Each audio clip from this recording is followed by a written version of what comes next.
করানো হয়। ইনশাআল্লাহ আশা করি সবাই ভালো থাকবে। ভোট দেবো কেউ ভোট দেবো না। এই রাস্তা পর্যন্ত বিশাখান্দি পর্যন্ত আমাদের এই রোডটা কাজ। স্বাধীনতার অর্ধশত বছর পেরিয়ে গেলেও উন্নয়নের ছোঁয়া লাগেনি বরিশালের উজিরপুর উপজেলার সাতলা ইউনিয়নের শিবপুর এলাকায়। একটিমাত্র কাঁচা সড়কের কারণে চরম দুর্ভোগে দিন কাটছে হাজারো মানুষের। বরিশাল উজিরপুর প্রতিনিধির প্রতিবেদনে আজ আমরা দেখাবো অবহেলিত এই জনপদের যাতায়াত কষ্টের করুণ চিত্র। বরিশাল জেলার উজিরপুর উপজেলার সাতলা ইউনিয়নের পশ্চিম পাড়ের শিবপুর এলাকা। সরেজমিনে গিয়ে দেখা যায় সাতলা থেকে শিবপুর পর্যন্ত প্রধান সড়কটি বছরের পর বছর ধরে পড়ে আছে অবহেলিত। বর্ষা মৌসুমে হাঁটু সমান কাদা আর পিচ্ছিল পথে মোটরসাইকেল সহ কোনো যানবাহনই চলতে পারে না। আবার শুকনো মৌসুমে ধুলোবালিতে একাকার হয়ে যায় পুরো এলাকা। এই অঞ্চলটি মূলত কৃষি, মৎস্য ও খামারের উপর নির্ভরশীল। কিন্তু সড়কটি কাঁচা হওয়ায় উৎপাদিত পণ্য সময় মতো বাজারে নিতে পারছেন না কৃষকরা। ফলে বাধ্য হয়ে লোকসানের মুখে পড়ছেন তারা। শুধু তাই নয়, এই সড়কটি ব্যবহার করে গোপালগঞ্জ, পিরোজপুর, মাদারীপুর, কোটালীপাড়া ও খুলনা সহ দেশের বিভিন্ন জেলায় প্রতিদিন যাতায়াত করেন হাজারো মানুষ।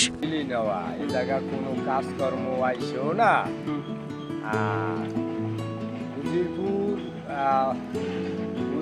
সাতলা ইউনিয়নের 2 নং ওয়ার্ডের কোনো কাজকর্ম বিলীন অবস্থায় থাকে। যেরকম আমাদের একটা স্কুল আছে, বুড়াগাড়া ছাত্রছাত্রী কোনো কাজে স্কুলে যাইতে পারে না। তারপরেও একটা মাছের বাজার আছে, কোনো কায়দায় মাছ ব্যবসা বাণিজ্য করার কোনো সুযোগ নাই। এই রাস্তাটা আমাদের জনগণের একান্ত দরকার।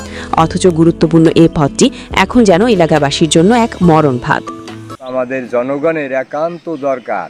সবচেয়ে বিপদে আছেন শিক্ষার্থী ও রোগীরা। জরুরি অবস্থায় গ্রামে অ্যাম্বুলেন্স ঢোকার কোনো উপায় নেই। ফলে সঠিক সময় চিকিৎসা না পেয়ে বড় ধরনের ঝুঁকির মুখে পড়তে হচ্ছে স্থানীয়দের।